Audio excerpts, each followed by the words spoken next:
live from Pahrump, Nevada, where you can hear dirt bikes ripping up and down the streets all the time. Valley of the Dirt People. I'm Jimmy Lewis. I'm sitting here with Gabe, and your last name is? Chroust. Chroust. Okay, I was curious about the pronunciation of that. So, Gabe, you might know I've talked about his little project, Torture Test Magazine, before on this podcast. And I reached out to him because I was kind of fascinated by what he did, which is ride a dirt bike to its destruction. And the interesting thing he told me when we were just talking about it is, like, he said, somebody told me I couldn't do that. And so that's what made him do it. And I was pretty fascinated, like I said, by the whole thing. Kind of followed it through whatever internet channel or however I found it. I don't even know exactly how I came across it. And and then you managed to produce it into like a magazine contented, like a flip book sort of deal. Yeah. I bought that and looked at it, and then I got to really see what you were doing. You know, having the oil checked, oil analysis, which I thought was, going above and beyond just thrashing a motorcycle on way too long of an oil change interval. Yeah, and we just had Chris Real, who was a petroleum engineer, here talking about it, and we, you hear all the arguments about oil all the time, and so we kind of talked a little bit about that.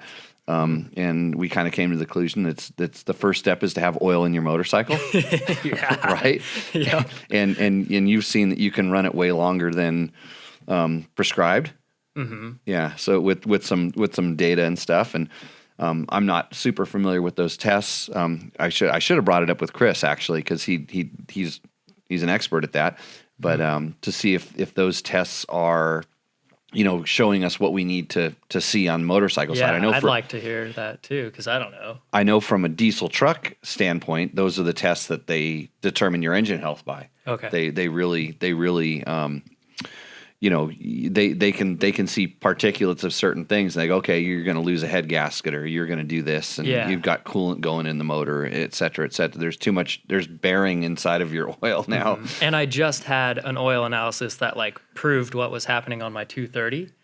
So I already toasted my 230. We talked a couple weeks ago, and I was like, yeah, I'm about to start riding this 230 all over the place. Right. Today it's no longer. Oh, but so now you have two defunct bikes. Oh, every single bike in my garage is now dead, which sucks. But so anyway, the 230, the valve clearance was opening up, and it's the 2-valve. It's got the rockers, single cam. Valve clearances was opening up, and then I did an oil analysis, and it showed that there was a ton of nickel in there. And then I Googled that, and it turns out, so when you get a refurbished cam for a 230, it comes from web camshafts, and they use a nickel hard weld. And I'm like, there it is. I don't even have to look inside it. We know that cam is toast. So, yeah. It goes down the thing. So our format here on Tech Talk is to answer motorcycle and motorcycle product-related questions generated by you, the viewer. We get our questions from posts that you guys put on last week's, or we actually took a couple weeks off. So it would have been a couple weeks ago's podcast. Some of the comments on the YouTube videos, on the different YouTube things that we do. So we will kind of, run through some of those questions. We have Gabe over there taking calls. If you're interested in calling in and asking a question, we're going to get one of our test riders of the 2020 Honda CRF450RX, Ryan Nitzen, will call in a little bit later on the show. Our number, I know you're writing this down, right? 775-451-3328. That is 775-451-3DBT. Yeah, we got that number. So feel free to call in. Gabe will screen you. If you're horrible, he won't put you through. If you have a good question, he may put you through. We'll see how it all works. So what other stuff do we have on the? I've been out on Rebel Rally, which is a four-wheeled event. It's an all-women's off-road navigation event from Lake Tahoe down to San Diego. So that's where I've been the last couple of weeks. But I did get to ride mostly in the sand dunes. And if you want to talk, And I know Gabe sitting next to me wants to talk about how KTMs make you a better rider. Yes, please. I'm going to tell you how a KTM makes me a better rider. Later on, if we start talking about me riding the KTM 500 I was riding when we were doing this Rebel Rally, I set up like the checkpoints and kind of monitor the course and things like that. So we'll get kind of into that. I'm looking at the room. We've got our regulars. Victor's in there. Victor, the popsicle man, and he says sauerkrauts. I don't know what that means. That's kind of interesting word coming from our Mexican popsicle dude. Let's see. And Chris Smith, he's trying to get that top fan status by saying we are one of the best YouTube channels. Thank you, Chris. That's nice. Mitch joined, but usually Mitch is sitting over here, giving me the cut it thing when I start going off on a tangent, but he's not here tonight. And then so we have some of the stuff. How did those Rolls-Royce do on the Rebel Rally? Actually, the Rolls-Royce won the crossover class, the production crossover class. So, which it's pretty amazing. I was on the Rebel Rally's live feed, and we were talking. We were at the sand dunes, and Rolls-Royce goes flying by in the background. Something you just don't see every day. Let's see. Yeah, George answered that question. George was also on the Rebel Rally helping out. So I'm going to dive right into the questions. You know what? I'm going to ask you these questions. That's how you're going to that's how we get started straight. Todd Kelly asks, I've been setting up a 09 WR450F for light adventure riding and camping off the bike with minimal pavement sections. People have mentioned fitting a Cush drive rear hub, but I don't see the necessity of it. Can you talk a little about Cush drive setups? Can you talk about Cush drive setups? Possibly. I don't. So you don't have to be an expert. I'm not going to talk out my ass. I just play one on a podcast. Okay, so I don't know. I've seen transmissions get all sorts of jacked up from like lots of road miles on just a dirt bike transmission. My buddy has a DRZ 400 that now has a nice like big neutral between every gear. I don't know if that causes that, but that bike goes on the road, so that's usually bent shift forks is when it does go in. But so the funny thing about the Cush drives is generally inside of the transmission on all motorcycles, someplace in there they're going to put a Cush in there. There's dampers on the back of the clutch. There's springs on the back of the clutch. The current KTMs have these little rubber dampers, and they're a lot of times they're trying to make them smaller and smaller. And I remember when KTM came out with the first RFS 4-strokes. I got to get rid of this cough. When they came out with the first RFS 4-strokes, there was no damping anywhere inside of that motor, and that's why they said it was kind of not really a dual sport bike. And at the time, they had LC4s, which did have Cush drive dampers, so they took it out of the motor and put it onto the hub. So it really depends on what's inside of the motor. If you have something in there that can take that shock out of it, you don't necessarily need to double up on it by putting it onto the hub as well. So it sort of depends. The WR450F, I'm like 90% sure that on the back of the clutch basket there are springs. So for light dual sport use, you're not gonna need that.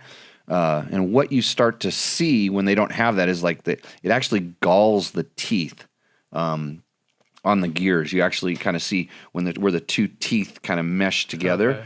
Okay. That's where the Cush, if you have just a solid transmission, you're running it on, with 100% traction, is kind of what the Cush, takes some of that thing, some of that force away from. That's what I've seen. But think about like a lot of street bikes don't have Cush drive. They just design it into the motor. But you look at how small some of the motors, the dirt bike motors are. That's what it is. If you wanted to be extra safe, it probably wouldn't hurt. I can't really feel them when I'm riding. I have my KTM 950s and 1090s. They all have Cush drives on them. So, yeah, hopefully that answered that question. Leo asks about the Honda CRF450X. He says, great review. I have a 2013 CRF450X with similar mods to the one that we tested. Couldn't help but on the new 450X, the long front brake cable. He put some question marks. I'm guessing Honda must know that a lot of tall riders like myself raise the bars, then position the throttle cables like KTM does on all their bikes. Unfortunately, here in BC, Canada, we don't get the new CRF450X. Well, you Canadians are getting screwed, right? It's if you would crawl out of the caves and with the little beady eyes and raise a stink, but you're so nice you don't do that. You go down to your Honda dealer and raise a stink about it, or just import one from the U.S. But back to the cable question. Probably the reason for the long front brake cable is it's exactly the front brake cables off of another bike, and it's one less part number in the catalog. That's my guess, and I'm going to guess I'm 70-80% right when I say that. So I don't think it's for the ability to raise bars or stuff like that, but it does make it nice. And Jerry Bernardo is texting me or coming across my screen asking me if I got the "fuck you" stickers. I have this one right here. It's on the front of the thing. But no, I did not get that sticker sheet. Jay Grady asks, Jimmy, the big question, is it worth selling a well set up Gen 1 450X for the new one? Well, Bob's over here shaking his head. Yes. It's that good. I like the new bike.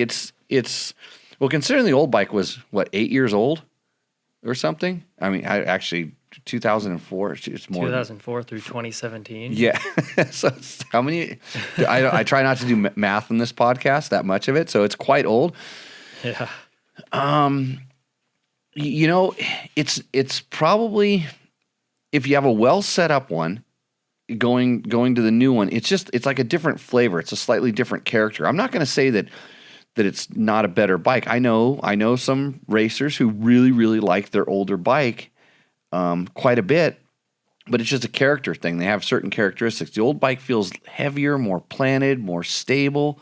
The new one feels lighter, more agile, more peppy. So it's a character thing. And if you were gonna, if you're really happy with your old bike, you're just kind of coming into the future. You're moving along with the trend where everything is going, and this kind of can get me back to talking about my riding the KTM 500, because I was riding it in Red Mountain, where we used to do all these desert races, and I remember racing my old bikes through there.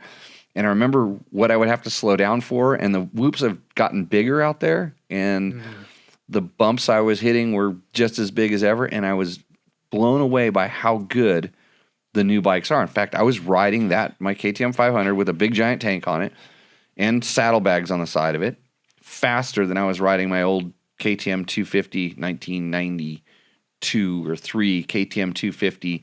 It was a DXC at the time. Actually, I rode the EXC, but it had the DXC sticker on it. But that,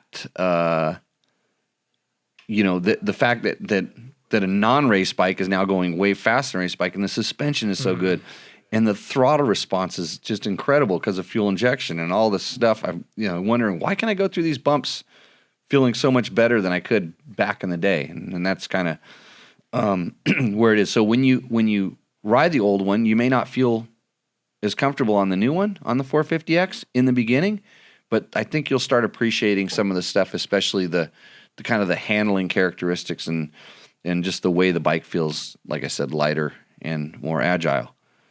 You need to find that out. I definitely need to try we need to put you on a 250RX. I've ridden a 250RX. Oh, you have? Yeah, 2019. Okay.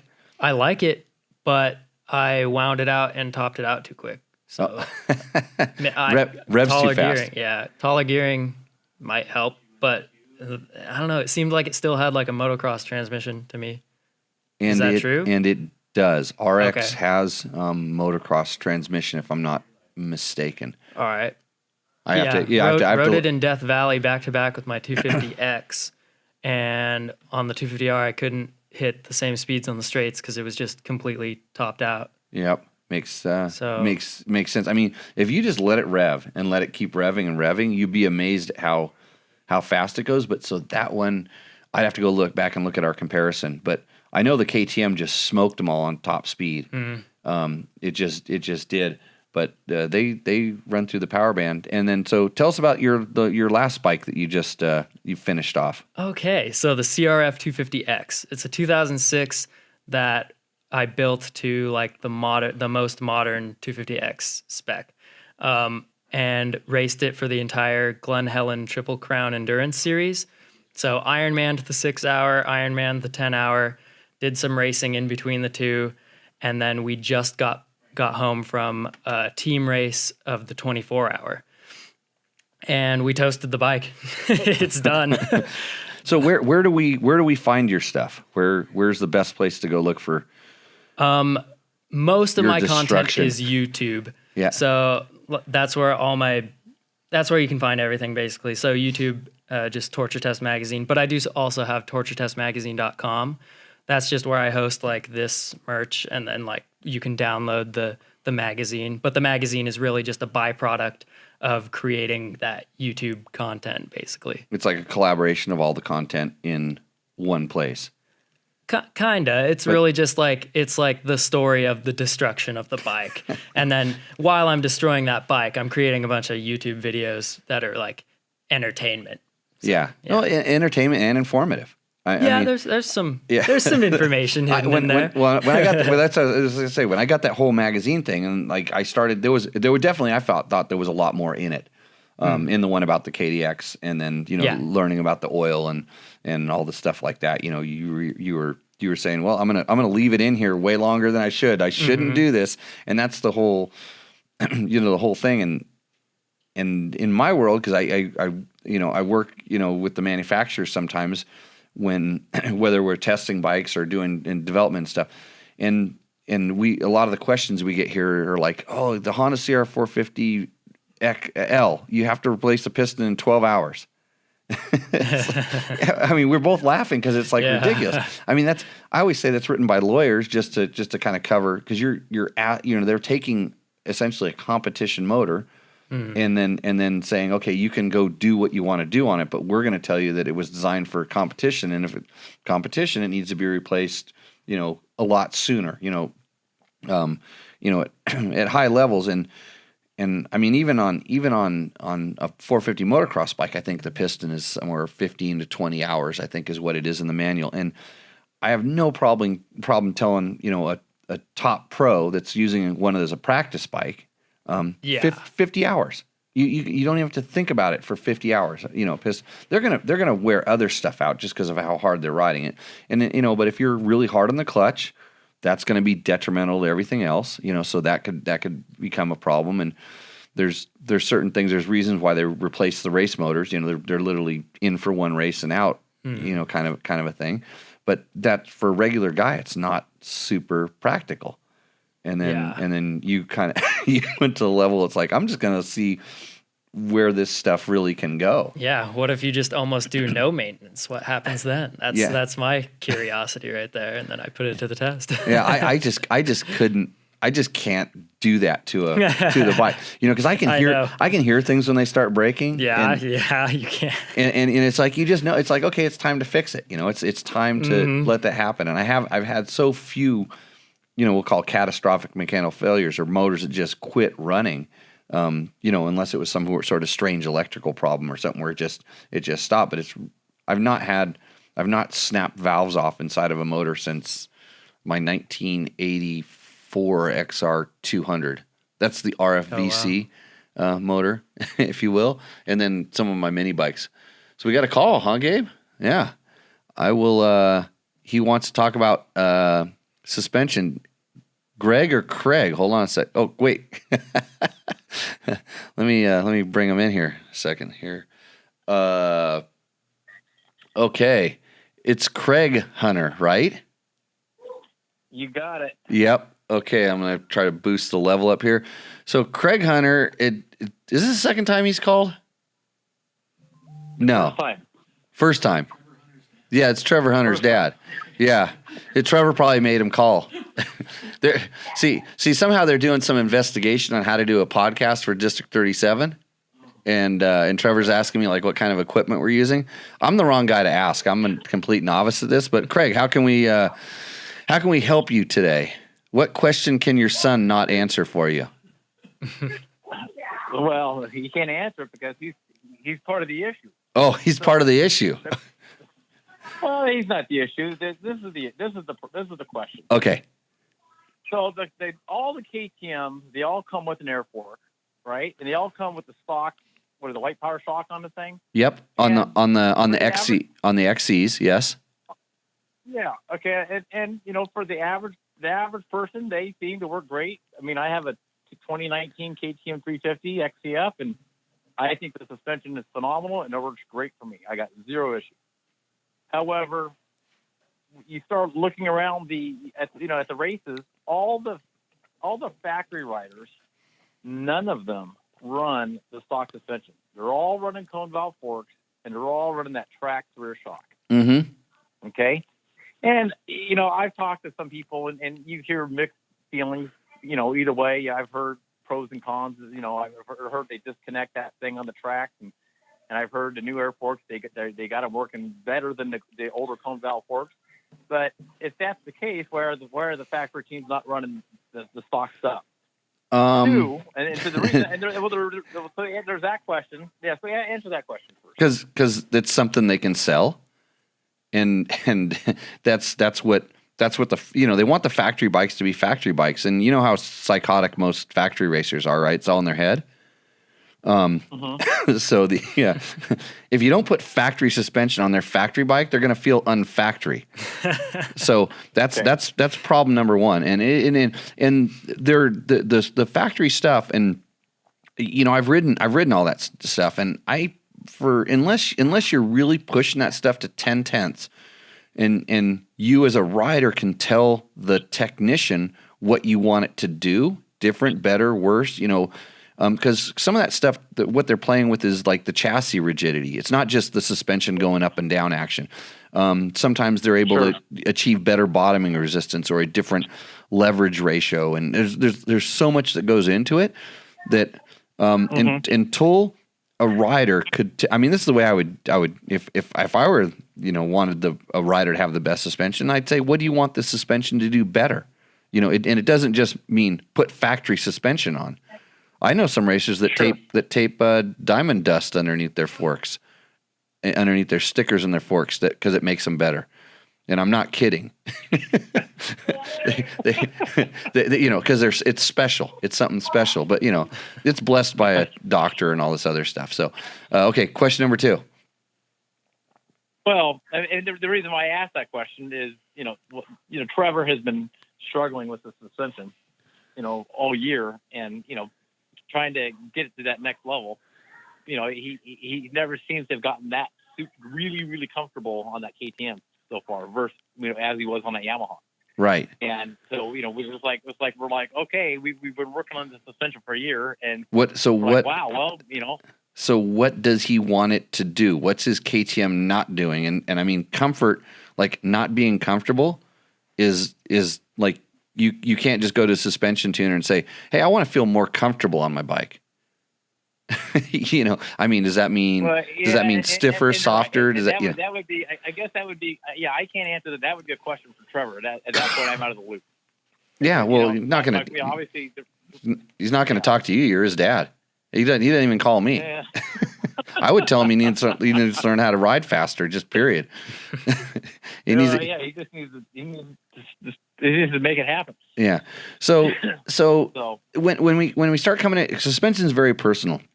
And until the rider can tell, or you have somebody that really understands it, watch him ride to figure out what it may or may not be doing right. And it could be something just simple as balance. And what I'll tell you, between a Yamaha and a KTM, the Yamaha feels a lot more stable and it doesn't feel like it has the kick or the kind of the like when you hit square edges on a KTM, you typically feel it more than a Yamaha. It's just 2 strokes we're talking. So a lot of times, running the KTM back a little bit lower in the rear, just getting, so it squats down a little bit more. And because I've seen, when I watch what he writes about certain bikes when he tests them, I kind of have an idea of what he's feeling, what he likes to feel. And I just remember on something that he wrote, I'm like going, it sounds like the rear end's up too high. It wasn't fixing the problem. But I would start playing around with ride height before I did anything else, and find out if you can kind of come to some conclusions there. Okay. Being like I said, being kind of a smaller guy and stuff. A lot of times, but then when you start lower in the rear, then you don't have the travel to handle the bigger bumps. So it's a double-edged sword.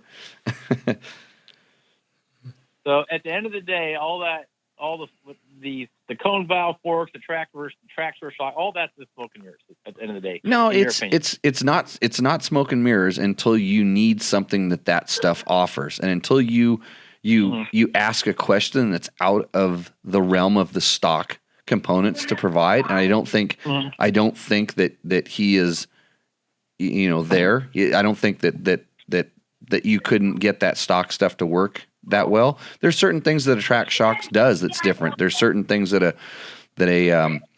cone valve fork does that's different. But until you ask for that specifically, it's kind of a waste. That's my. All right, question number 2. I got a question. Question number 2. Question number 2. I know I'm going into this. I'm going to get annihilated. So when's the next official Jimmy Lewis Invitational trail ride? The next Jimmy Lewis Invitational trail ride. Well, I put on that King of the Motos race for a few years. I guess you could call that one of those. I quit doing that, so maybe nobody wants to ride with me. I mean, they think they do, but you can put on some nice trail rides up at your cabin. I've been on one a few years back, but I don't know. I don't know anything about I don't know anything about a cabin or anything like that. I go riding at Jawbone Canyon, and if my wife goes, then you're probably safe. But if you just want to go riding with me and Dave Donatoni one day, you're asking for trouble.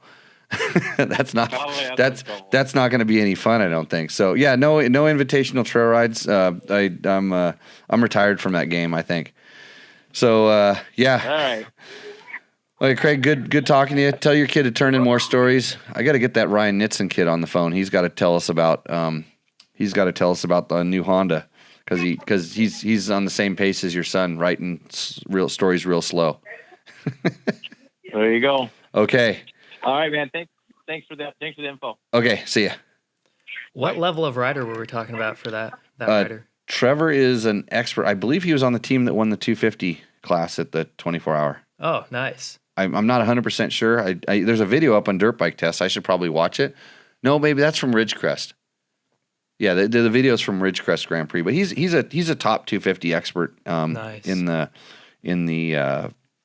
He rides the Big Six Grand Prix. His dad's one of the promoters. That's Craig. He's also in the Prairie Dogs. They do the Last Dog Standing.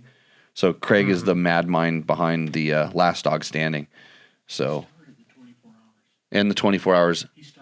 He started the 24 hour. Wow. Yeah, I know their club was pretty heavily. Them and Desert MC were pretty heavily involved, and Ron Lawson, of course, and everybody. So that's cool. Thank you, Craig, for starting that. Yeah, yeah. Gabe's a big fan. Gabe likes to take his bikes out there, and you destroy his bikes, and it's part of what he does. It's perfect for what I do. Let's see. PGI Rad 26 asks, or he doesn't ask. He says, "Great interview on Adventure Rider Radio. I will have to listen to it again." So he's mentioning that I was on another podcast called Adventure Rider Radio talking about balance, and also talking about why Trevor can't ride faster because he's out of balance, not only with his suspension, but just in balance in general. But if you search out Adventure Rider Radio, and you can listen to my take on that. By the way, there's a spot open in my class this weekend. One spot only. If you want to come out to Nevada. And you can go on a Jimmy Lewis Invitational trail ride, and I will tell you exactly what to do for the entire 2 days of riding. So, on to something with our JD jetting thing. James how do you say that name? James Miziazek? Yeah. James Miziazek says, the JD Jetting 6X are not waterproofed. It caused me so many problems and caused me to get a DNF on a new KTM TPI. I think he says, they tell you to put it on the side of the frame with the wires up. These are crappy rubber seals that want water in. Do not buy or put in your airbox. Well, James, I have sprayed mine a bunch with pressure washers, and haven't had any problems yet, but I'm not putting them in places where they would get submerged. But I could see that water would cause a problem with an electronic component. It doesn't look sealed up. I haven't read I don't know if the instructions go that deep into whether they are waterproof, but it's good to know. Got something to pay attention to. Sorry you got a DNF. Let's see, on to the KTM 300 TPI. Adam Diamond says, just discovered the channel. I love it. Do you ever plate bikes? And by that he's talking about license plate. I'd love to see your take on dual sporting this thing, or a WR450 or a CRF450RX, etc. I have plated bikes. I do plate some of my personal bikes, but I don't know if I would like to put a plate on a KTM 300 so I could ride it on the small sections of road that I need to, so I wouldn't get in trouble. But I wouldn't ever use it as a, quote, dual sport bike. So if you're talking about plating it for that reason, yeah. And it depends on the state you live in, and same with any of the other bikes that you mentioned. It depends on the requirements and what you can get away with, because you don't really want a street bike. You want a dirt bike that has a license plate on it, which is a good thing. My take on dual sporting would be stick the license plate and the most minimum amount of equipment on a dirt bike as possible, and then you have a license plate. I think Chris Rial talked about it. Do you want a number plate on the front or a number plate on the back? Yes, Gabe. Caller, okay. I see him there. Ryan, I'm going to get to you in a second. I want to run through this other question because I'm going to... Ryan, you better be ready. I want to know why that story isn't done. Wind up the Excusatron right now. Jacob Eufrazio asks on the Rekluse clutch. Thanks. I've been riding for a while, but I bought my first 4-stroke, a 450 XCF. It's a beast in the Northeast woods, so I'm debating a Rekluse. The Rekluse will take up to, but not more than 20% of that beast out. And the more that you ask the Rekluse to take out of the bike, the more wear you're going to get on the clutch, because essentially you're allowing it to slip a little bit more. If you can set them up to slip a lot, and it does tame the acceleration and the snap of the bike, but that's not necessarily a good thing. I mean, they'll do it, but what are you doing riding a 450 XCF in the woods if it's a beast? They make those 350s. That other company, what's that other company called? They make white ones. There's these white ones. They make 350s too. They're pretty good. Okay, so I'm going to go to Ryan on the phones right now. Ryan, are you there? I'm here. You're there. I think if it's working on your end. It's working on my end. I can hear you. Can you hear him? Yep. Okay. You're here with Jimmy and cool. Gabe. Thanks for having me on. Yeah. Where's the so Ryan Nitzen is a dirt bike test rider, which means along with being a test rider and getting pictures taken, you're supposed to write stories, evaluations of the bikes, and get them onto the internets. And we got a cool story about how you were a factory rider for a day, which is probably pretty awesome. Correct. And that story, on my computer, that story was like 4 pages long. So that thing should be getting some good views. I actually heard too that it got circulated through the American Honda offices in Torrance on the Tuesday or whatever that we published it. So if you haven't heard that one yet. I put that one in your cap. Everybody's over there viewing some dirt bike tests. Are you there? That's good. Yeah. Are you there? Yeah. Yeah. So the Honda guys are all reading dirt bike tests. I know we are up on a 450RX first ride impression. Right. We could do some of that tonight if you want. That's what we're gonna talk about it, and then we're gonna drill down on that. So the biggest question I have is like, what did they change in that bike? What's new on the 2020? So the 2020 R and the RX are pretty much the same base model. In 19, the bike got an updated frame and swing arm, updated electronics, black wheels, and then all of that transfers over to the RX as well. So the suspension changes for the also got transferred over for 20. It got the updated electronics package, which includes the Honda selectable torque control, which is their version of the traction control. Yep. Comes on that comes on the R as well, and they brought that over to the RX, which I thought was really cool. I know how sometimes that it usually waits a year or can be a year, that you have to wait for it, not the flagship model. So I was really excited to use that. It has the launch control as well. It's the whole shot assist, the 18-inch rear wheel. I believe I heard you say earlier about the transmission, and I believe the R and the RX are the same transmission and engine all around. Right. Okay. But different ECU mapping on the RX, correct? Correct. Different ECU mapping. And then Jason from Honda was telling us that each gear is individually mapped for the R and the RX. So they are different. They feel different, but they are the same motor. Like my manual at home for my R says R and RX. But yes, the ECU maps are different. Right. So your bike at home is a 19 or 18 450 CRF450? Yeah, my personal bike is an 18 CRF450R is my personal bike. Right. So you're pretty familiar with that bike and that chassis and everything. Yeah. And before that, I had a 15 450R. So definitely familiar with the Hondas in the last few years of their changes. But yeah, that's why I was really excited to ride this bike. I haven't ridden the RX before, and I was very surprised and pleased with how easy I was able to just transition over to kind of like the off-road model. I was a little not skeptical, but just kind of like, oh, it's going to be softer and faster and or like have a wider gear ratio. Yep. But I was very impressed with the bike. And it felt like riding my. Go ahead. And you're a moto kid. You're a track guy. Yeah. My Grand Prix experience is very limited, to say the least. I think I'd only done 3 of them before we went up to Ridgecrest to do the Viewfinders Grand Prix. So definitely a little out of water, but made it work. It was definitely a lot of fun. Yep.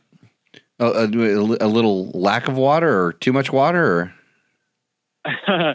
Yeah, it was a little interesting to have a mud race. Well, not a mud race, but the morning practice was a little wet. They got to make that stuff last all day. So. Yeah, they had a water hole on the first day on Saturday, and then on Sunday it was either empty or dried up. I'm not sure, but yeah, we didn't have the water hole on day 2. But yeah, it was really fun. That whole series, the National Grand Prix series, or what was Big Six, is a lot of fun. Those guys do a great job of having a fun event, a safe event. The course was really fun. The whole thing was just super well ran, and I had a blast. Like the family atmosphere of it was super fun. And then to hang out with the whole JCR Honda crew for the weekend just made it even better. Yeah. So you got completely spoiled. Brand new bike, brand new tires. They probably fed you. They put gas in it, all that stuff. So what didn't you like about the bike? What didn't I like? That's a hard one. I think. Yeah, because they pampered you. I won't tell you the amount of money they're paying me to say this, but no, I'm kidding. But the only thing that I did, something that might be a little more difficult for a rider who's jumping off of like maybe an older 2-stroke or something is just the amount of buttons that are available for you. Like the whole point, it seems like, of the bikes is to make it easier to ride. You have more options, like with the traction control, with the whole shot control. There's 3 different maps, 3 levels of traction control, yeah. and then whole shot assist. So there's 3 different buttons with 6 to 9 maybe different 9, yeah, 9 so, combos essentially. Yeah, so that was a little difficult at first. Obviously, with riding some of the newer bikes lately, I've gotten used to that. Like Yamaha has the push button map, KTM and Husky as well. Yeah. But yeah, something like that is something that might take a little bit of getting used to. I'll just like jump in here that the Honda one is hard to manipulate, like the 3-second hold and I think we've complained about that on almost every one of our tests of the bikes with that system. It's just like it's not necessarily on the fly. I mean, you can do it, but you got to slow down to do it. Well, and if you think about taking your hand off the bar to press the button is a little more difficult than it sounds. Yeah. Even like on the KTM, they say, well, you could just reach up in the air and bump it, but looking down to hit the right button is kind of difficult. That was like probably the only thing that I ran into difficulty with. Like Jason from Honda was there with us. He's the media guy and he rides all the time and understands, he does a lot of the testing. So he helped with, he was riding along with us. So he said, hey, my favorite map is map 1 with traction control 2. So that kind of smooths out the hit a little bit. And then also gives you some of the traction control properties that you would want as well. And that was something, just remembering that was kind of a little difficult. And then on the start, I forgot that I had the whole shot assist on day 1. So when I nailed the throttle on the first day, when you do a start and you kind of don't want the wheel to spin, so you ease on the throttle on the start. Yep. I did that and kind of blew it on the start. But on day 2, I remembered I had it on, so I just nailed it, and it did everything. I mean, it did almost everything for me. Yeah, and really helped me get the. Those helped me get the start on that one. So. You've got to practice. You've literally got to practice using those modes. So you know what they are. So you can, especially the start ones, because some of them you just got to pin it and literally drop the clutch and just let it do its thing. And you kind of have to be able to look at the traction and say, hey, with this kind of traction, I should use map 2, or I think 3 is the most aggressive one, and 3 you would use like in sloppy mud. Right, and that's where I think it gets confusing with the maps and the traction control, because map 3 on the Honda is the most aggressive map, and then map 3 on the traction control is the most aggressive traction control, meaning that it retards the torque control as much, or that's the most retardation of the traction control of the torque, if that makes sense. So they kind of work in opposite. Yeah. And I think that's something that people get confused on, because on day 1 I rode the bike in map 2, which is the smooth map, which is what I run my normal 450 in. Yep. And then I used traction control 2, hoping to really like smooth it out on the fast course, kind of make it easier to ride. And I almost made the bike too slow, if that makes sense. Oh yeah. Yeah. So that was definitely something to play around with. And, for an experienced rider with this bike, you're going to have more time to use those things and play with them and find your sweet spot. But yeah, on just day 1, trying to learn it was a little difficult. For day 2, my result was, I felt like I rode better, but I knew the bike a little bit better after that too. Yeah, and just like Trevor needs to work on his suspension, you need to work on your pushing button pushing on the Honda. so the bike's it is. Go ahead. The bike's fast though, yeah. Oh, it's super fast. Yeah, I was very impressed. Like I said, I've ridden my 18 for a couple of years now, and super surprised just coming straight off that to this bike, where in 19 they updated the ECU and everything like that to make it. I mean, I think it was the fastest bike of 2019. Maybe not the most rideable bike of 2019. I would agree. Yeah, I think we did a shootout. Yeah. So yeah, that was, or not a shootout, a comparison test. Yeah. But yeah, that So for 20, I think it's still that same aggressive power. The ECU changes do help kind of settle that a little bit, along with the available maps. But it is very fast, and it carries. I was surprised at how little I had to shift. This track was super fast, and I was able to leave it in, coming out of a corner, leave it in second, and rev it higher than I had expected, or leave it in third before I had to shift to fourth a lot longer than I had expected, which I liked a lot. Made it riding for 45 minutes, an hour and a half long race easier. Those little changes make a big difference over the course of a race that long. And maybe that's not even that long to other guys. I mean, from a moto guy, 20 minutes is a full moto for me. Yeah, 45 minutes, right? Yeah, my hands were definitely feeling it after day one, the 45-minute race, and then I opted to do the hour and a half long on Sunday. Right.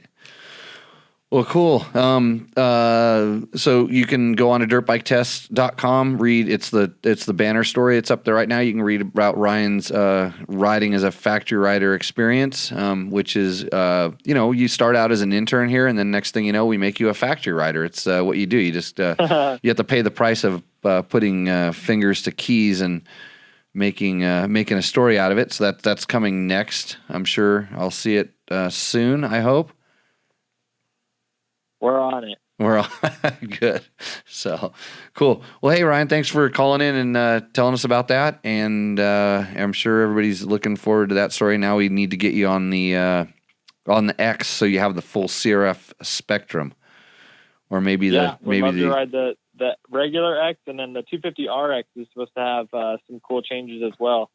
So that's really cool to see a brand like that, branching into territory that's kind of uncharted for them, which I think is really good for the industry as a whole. Yeah, no, I loved our Honda, all the 250 four strokes of that class are so, that FX, kind of RX, XC they're so much fun to ride. They're like, they're kind of like 125s of the old days for sure. So, well, cool. Thanks for calling in, and we'll keep in touch.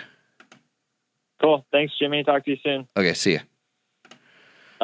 Okay, we have another caller, Jacob.